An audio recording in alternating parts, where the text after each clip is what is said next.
chapters of Numbers, God teaches us that preparation is key to survive in the spiritual wasteland in order to reach the promised land of heaven.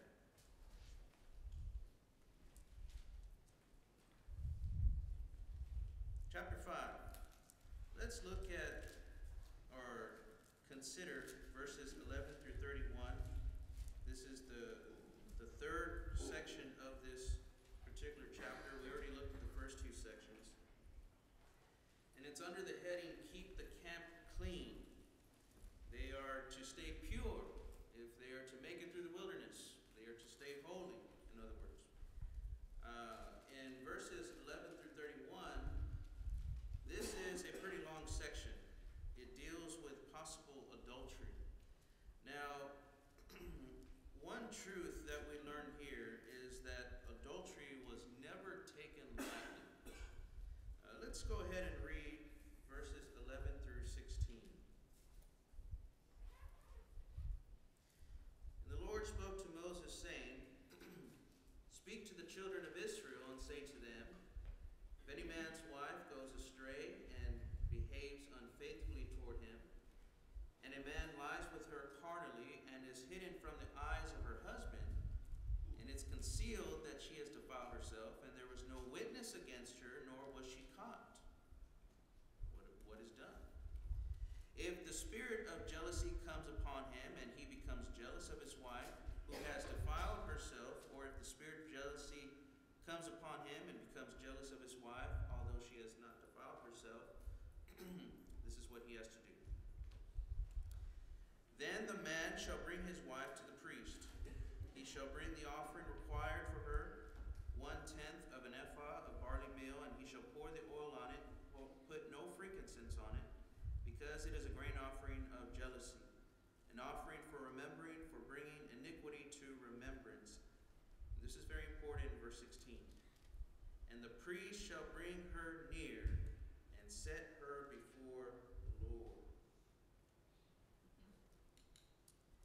So, if a man is not sure if his wife has cheated on him, and he suspects it, he brings her to the priest, and the priest brings her to the Lord. Now, at that time, the woman will have to go through a test. She is to drink water with some dust in it, as the rest of the chapter talks about. If she is guilty, her body goes through major complications, something that natural dust does not do. So, Numbers 7 through 10. That's the title.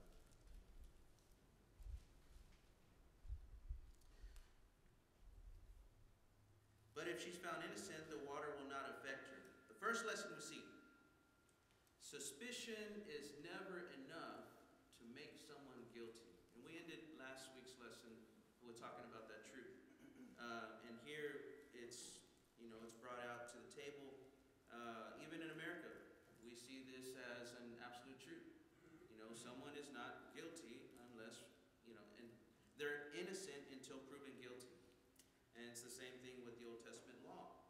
Just because a husband suspects that the wife is doing this, that does not make her guilty.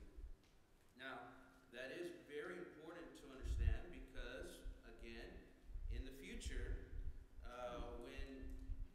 when they get more into this male chauvinist attitude, they will be quick to place the guilt on women.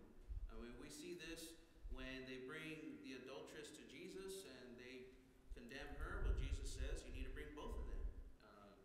And so, their mindset will later on be the woman is just prone to sin. And God is saying, no, we have to go through a procedure. I will be the judge of who is guilty, who is not. And you notice that when the woman was brought to the priest, who did the priest bring the woman to? It was the Lord, who will decide whether she's guilty or not. The dust in the water is not going to make the complications that she goes through. Her belly's going to swell, her thigh's going to rot, and she's going to be cut off from the people.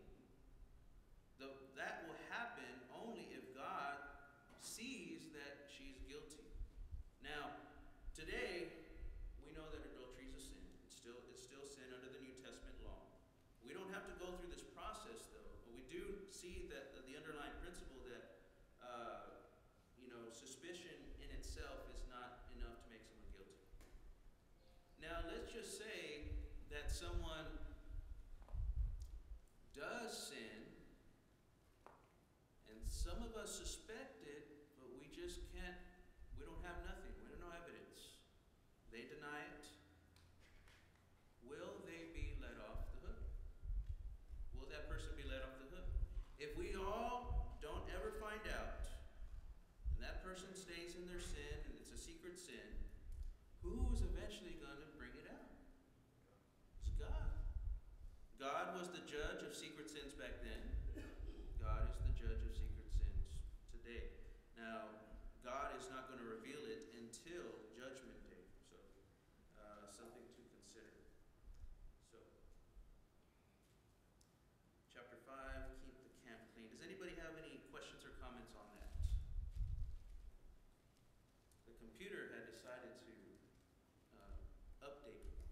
It didn't ask me first. So. But I got to go. All right. Chapter 6. Keep the Nazirite vow. Basically, one was allowed to make this Nazirite vow. This was not a commandment to do, but it was allowed. If someone wanted to really show themselves separate from the people even more, they have the ability to do that. The word Nazirite means separated one. They're separating themselves so they can obey certain laws and show God that they are truly devoted. Other people seeing this would prompt them to remember that they need to remain holy. And probably other lessons that we'll get to whenever we get to Judges. But this chapter teaches us that if they chose to take the Nazirite vow, 3 things. First, no consuming of grape products. Second, no cutting of the hair. And third, no coming near a dead person. The word Nazirite means one separated, and this is the way that they would separate themselves. During that time, if the Nazirite fails on any of these 3 prohibitions, then he or she has to start over. After the vow was done, the sacrifice was made, and the hair was shaved off. And of course, we'll see a particular individual in Judges who is a Nazirite, and he breaks his vow. Now that God talked about being pure on their journey, he ends this section in a unique way. And it's because of this we are making sure that we finish chapter 6. In verses 22 through 27, we have some very, very important verses. Okay? This is the priestly blessing, also known as the Aaronic benediction to many people. The Lord spoke to Moses, saying, "Speak to Aaron and his sons, saying, This is the way you shall bless the children of Israel, and say to them, The Lord bless you and keep you. The Lord make his face shine upon you, and be gracious to you. The Lord lift up his countenance upon you, and give you peace. So they shall put my name on the children of Israel, and I will bless them." It is very important to understand these verses to some degree.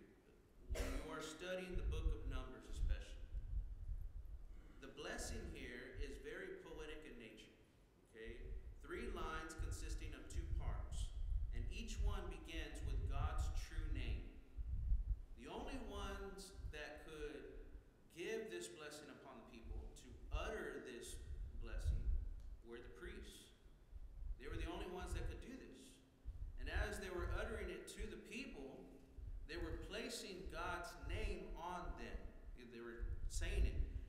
The fact that they were pronouncing God's true name was a big deal. The priests were able to do that. And as they were doing it, they did it 3 times. Now, in the Hebrew language, repeating something 3 times to them, it's something that's very beautiful. Something that gives great emphasis to his name. Knowing that God's name is directed to the people. Now, it is also interesting, as someone pointed out in a book that I read, that there are 12 words in the Hebrew language. The blessing is composed of 12 words, perhaps, you know, correlating with the 12 tribes. I don't know. It's an interesting fact. But the blessing is also part of a great archaeological find. In 1979, a man named William Barclay was going through a certain cave in the Valley of Hinnom in Jerusalem. And in the head of that valley, in the cave, he found two silver scrolls. And these two silver scrolls, they're, you know, about 1.5 inches long, very small. But you look at them and they can be rolled up. They're made out of silver, and then you roll them back out. And on there is some writing. And what they found was this blessing. Verses 24 through 26 is on those silver scrolls, as if someone were to hold them or wear them. And so that tells us that the people viewed this particular piece of scripture as very sacred, very important to them. But also, what's also interesting about that find is those scrolls are dated 600 years before Christ. It is the earliest and oldest piece of writing of the Old Testament that we have. And it's verses 24 through 26. Let's quickly go over the items of the overall blessing. We see first off, he says, bless you. And this word bless is not the same word found in Psalm 1. We looked at that psalm. And there we saw that word meant happy. That's not what he's talking about here. It's a different Hebrew word that means, that refers to God's provisions. It's talking about the food that they're going to receive, the land, the material wealth that they're going to accumulate as they come into this land of Canaan. This is how God is going to bless them. But also he says, and keep you. Of course, this refers to the protection that they're going to get. As they come in the land, you know, it seems like the odds are against them. You know, the individual, the people in the land are greater and mightier than they. And that's why the spies come back with a bad report. But Joshua and Caleb, they keep the faith in God that he will deliver. And it's because of this. Verses like this that tell them God is going to protect you. No matter how big they are, God is bigger. Also, he says that his face is going to shine upon them. And this has to do with the personal divine favor of God. Now, to help you understand what this means, go ahead and turn to Deuteronomy 31 with me. Deuteronomy chapter 31, and let's look at some verses. Somebody read Deuteronomy 31, 17 and 18. Then my anger shall be aroused against them in that day, and I will forsake them in that day. Forsake them too, and in that, and I will hide my face from them, and they shall be devoured, and many evils and troubles shall befall them, so that they will say in that day, have not these evils come upon us, because our God is not among us. And I will surely hide my face in that day because of all the evil which they have done, and that they have turned to other gods. All right, thank you. So, we see what happens when God's face is not upon them. Punishment happens, destruction. They have no protection. And we also see that because they were worshiping false gods, which is what he's predicting in Deuteronomy, and this is exactly what they do, that's what we find in the Old Testament. Because they do that, God's face turns from them and all these evils come upon them. But while God's face is towards his people, there's light on the people. It shines on the people. Now, many places in the Bible talks about God as being light. Darkness usually refers to sin and also punishment, as we see here. But having God's face shine on them is something of a blessing. Also, because they have God's personal, as he's showing himself as a person, his face,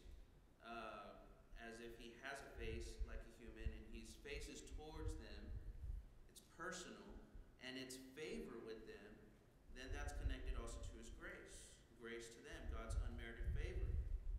Now, this is describing God's favor in more specific terms. And so what they have to understand is Israel doesn't deserve anything when it comes down to it. God did not have to take them out of Egypt. They didn't do anything good on their part to deserve being taken out of Egypt. And because of that, they will always have to view themselves as humble servants. It's just like us. We cannot, when God did not have to allow Jesus to come and take us out of sin, a sinful lifestyle, but he did. And we have to do good works, but there's never a time we can say, because we've done good works, you owe me salvation. So, it's the same with us. God's grace was seen in the Old Testament, and his grace is seen in the New Testament. Also, lift up his countenance upon you. This is God giving his personal attention. It's like him picking up his face and he's giving you attention. He's giving his people attention. And this is figurative language, of course. And God is using this language to help them visualize that God is attentive to their matters. But when you put all the blessings together, that he's going to provide for them, protect them, give them favor, even unmerited favor, he gives them his attention, what ends up is God's peace. This is the end result of all the blessings put together.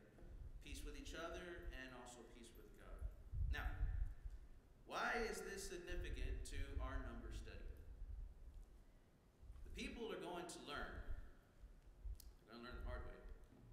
They're going to learn that there is nobody or nothing that can take away these blessings except what? Their sin. These blessings are guaranteed to them as long as they obey the Lord. The previous sections, it talked about they have to be organized and they have to stay pure. And as long as they stay organized, as long as they stay pure, then God will have these blessings upon them. And it also separates the two sections. And when we go to chapter 7, now it talks about worship. And from what we see in Deuteronomy 31, as we saw earlier, false worship to false idols and false gods ends up taking the blessing away as well. And so, has God guaranteed their blessing? Yes, as long as they obey the things that he has given to them. And so, when we come to the rest of Numbers, we see they lose those blessings. So, brethren, is this much different than the New Testament? I mean, we're not commanded to recite a certain blessing, okay? But we do have similar components given to us while we're in this spiritual wilderness. I mean, these same blessings, in a way, are also for us. God provides for us. What does God provide for us? Ephesians chapter 1 and verse 3, what does he provide for us? All what? All spiritual blessings, right? And we have them where? In Christ. Okay, so how can we not have those spiritual blessings? Not being in Christ. Okay? Yes, God is a God of grace. He gives unmerited favor, but you also have your part to play. And then God keeps us and protects us. Well, also, not just the spiritual blessings, but what else? In 2 Peter chapter 1 and verse 3, he gives us what? All things pertain to life and godliness. And in 1 Timothy 6:8, he does give us food and raiment. And from just that alone, we are content. God also keeps and protects us. Now, is it true that someone in the world can harm our bodies? Yes. What is one thing that nobody or nothing can harm? Our souls, right? Except us. Matthew chapter 10, verse 28. Yeah, except us. We know we have to find favor with God also. He gives us his personal attention, especially in laws help us to be at peace with each other and with Him. There is nothing that can take away these blessings from us except ourselves. Romans chapter 8, verse 35 through 39. There's nothing that can separate us from what? The love of God through Christ, right? But it has to be through Christ. We have to obey Christ. Any questions or comments on that? Only 3 verses, so much to say, right? Okay, chapter 7 through 9. It basically, it works together. These 3 chapters work together. They're all talking about different scenarios and events and concepts that surround the tabernacle. And so we're not going to go through this section intently because we've already gone through all these tabernacle concepts and lessons. But what we do know is that God, through Moses, is emphasizing the tabernacle. He did it in Exodus, he did it in Leviticus, and he's doing it again in Numbers. And he'll do it in Deuteronomy as well. The tabernacle is where God's dwelling place is, and they have to properly worship if they are to go through to the land of Canaan. Now, chapter 7. For those of you who read ahead, I'm sure you had a lot of fun reading that. It is the second longest chapter in the Old Testament. So I hear. The first one being Psalm 119. There are 89 verses in chapter 7. And as you read it, there's a lot of repetition. And the reason for that is, what's happening is the leaders of each tribe are coming to the tabernacle and bringing their offerings, bringing their gifts. And on the first day, the first tribe comes, their leader comes and brings this. The second day, so on and so forth. And so there's 12 days. And each time a leader comes and brings something, you might not see it right off, but each individual brings the exact same gifts. And I say you might not see it right off because the list of gifts is pretty extensive. Okay, so you may get lost in what's going on here, but that's basically what's going on. Each one is bringing the same gifts, and that's important because God is teaching them that God is not a respecter of their tribes. There's some tribes that have more more populated than others. There's some that have less. And because of that, there's some that have more wealth than others, and so on and so forth. But God tells them each leader has to bring the same thing. They bring the same thing to the tabernacle. And so they're all equally important. Of course, we see this in the New Testament as a fact for us. Acts chapter 10, verse 34, Peter opened his mouth and said, what? I perceive that God is no respecter of persons. But in every nation, everyone who fears him and works righteousness is what? Is accepted by him. And so God does not judge on the basis of gender, race, economic status. Everyone has to do the same things if they were to come to Christ. The initial steps of salvation are not downsized just because someone has a lot more money. Someone might have the idea that I don't have to do that because my status in society, God is with me. But that's not the case. Everyone has to obey the same, and everyone has to worship the same. Now look at verse 89, very last verse. This is interesting. Now when Moses went into the tabernacle of meeting to speak with him, he heard the voice of one speaking to him from above the mercy seat that was on the ark of the testimony. From between the 2 cherubim, thus he spoke to him. What was said? Well, we're not sure until we see the commandment that was given in Exodus that told Moses to do this once the temple was erected. All the commandments that were given to Israel were given in this place. Now, when we saw Exodus chapter 33, we noticed there that Moses had a tabernacle of meeting outside the camp of his own. And that was before before the time of the tabernacle being erected. But now that it's erected, he's obeying the commandment that was given to him in Exodus 25, verse 22, where he's now is the first one. He's the one that goes into the most holy place. And the question arises, how can this be if the only ones entering this place were Aaron and the priesthood?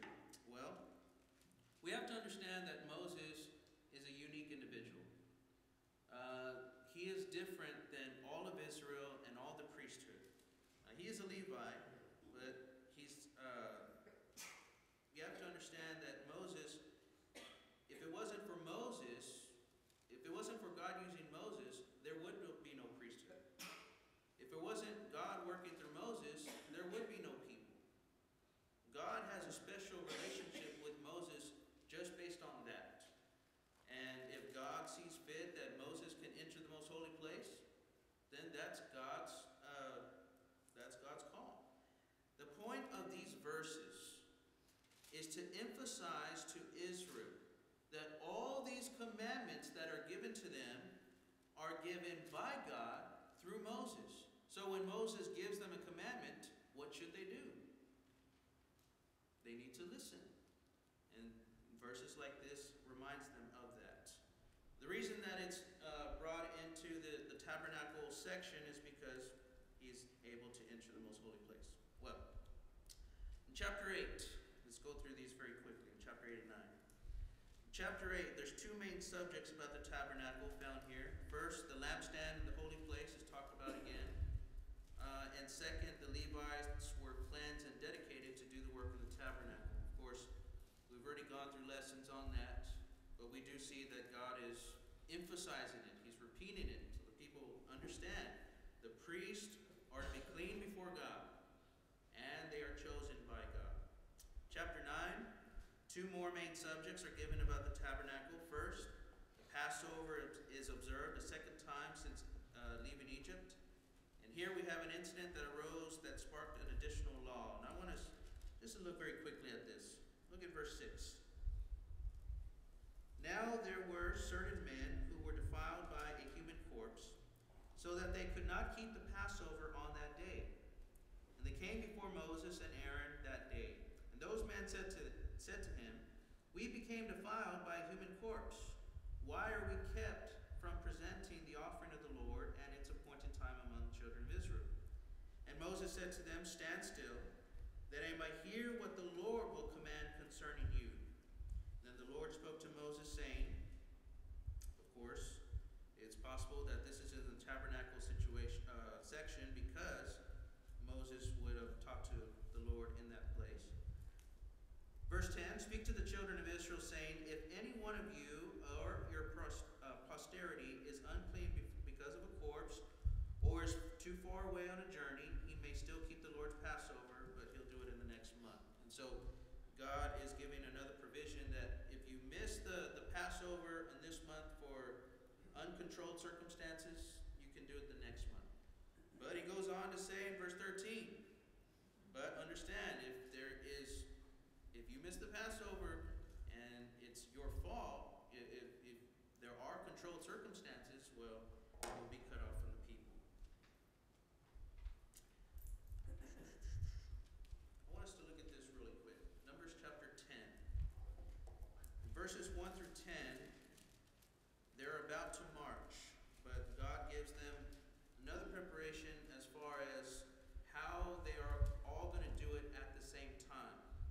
How is it possible to get almost 2 million people to move at the same time, in the same order, or get ready for a battle, or how do they all do something at the same time?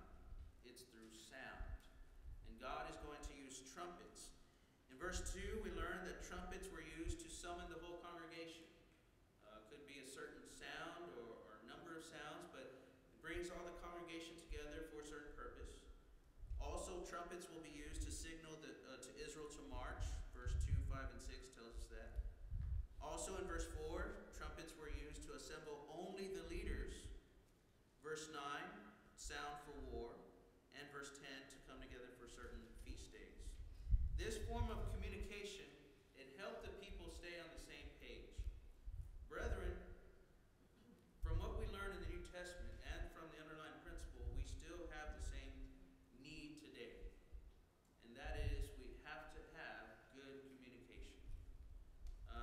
How can we all stay on the same page? We have to communicate with each other.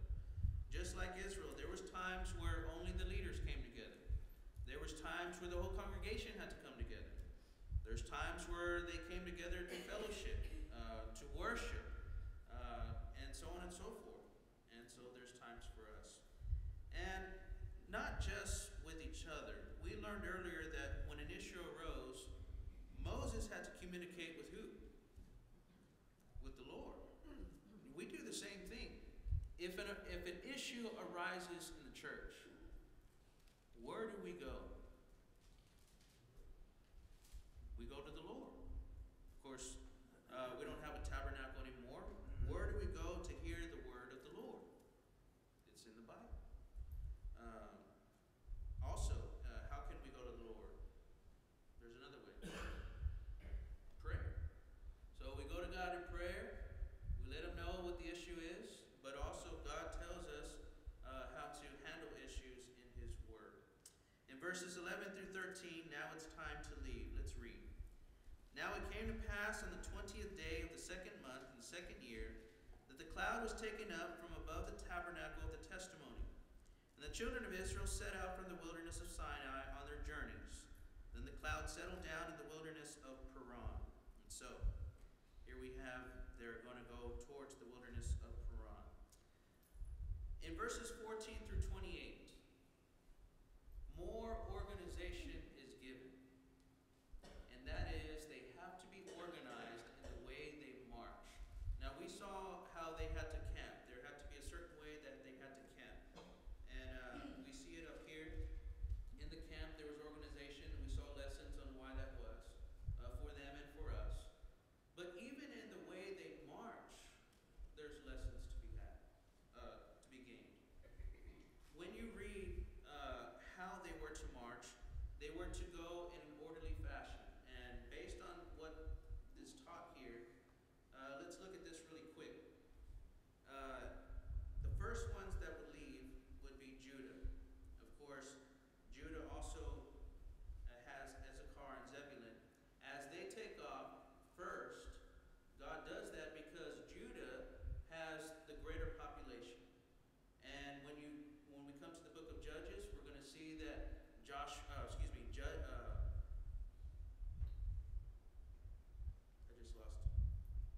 Judah. I want to say Joshua, I don't know why. Judah is the strongest of the tribes. And so when they come in the land of Canaan, they're able to take it first. But also, this leaves room open for Moses and Aaron to leave.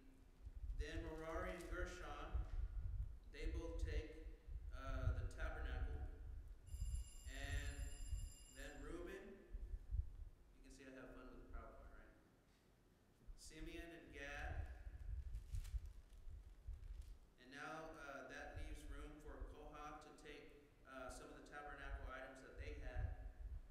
And then Ephraim leaves, then Benjamin with Manasseh, and that leaves Dan, Naphtali, and Asher.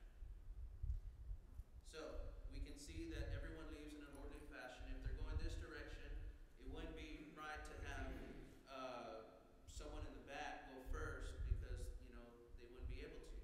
They left in an orderly fashion. When you look at how they left, Judah would leave first. And notice that Levi is right behind them. What would this be able to do with the tabernacle? It would be what? It would be protected, right?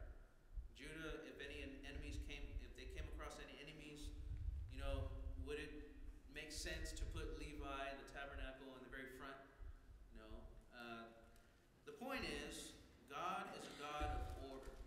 He wants everything done in an orderly fashion, and when you look at that order, it makes sense. There's logical order to it.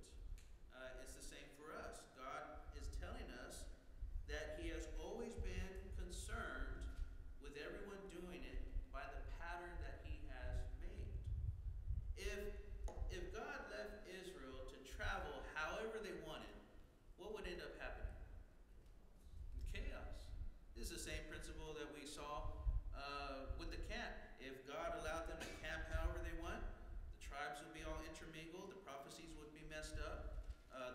rights would be messed up. No one would be able to worship. And same thing with the march. And so, Numbers emphasizes order all over the place. So, does anybody have any questions or comments on that?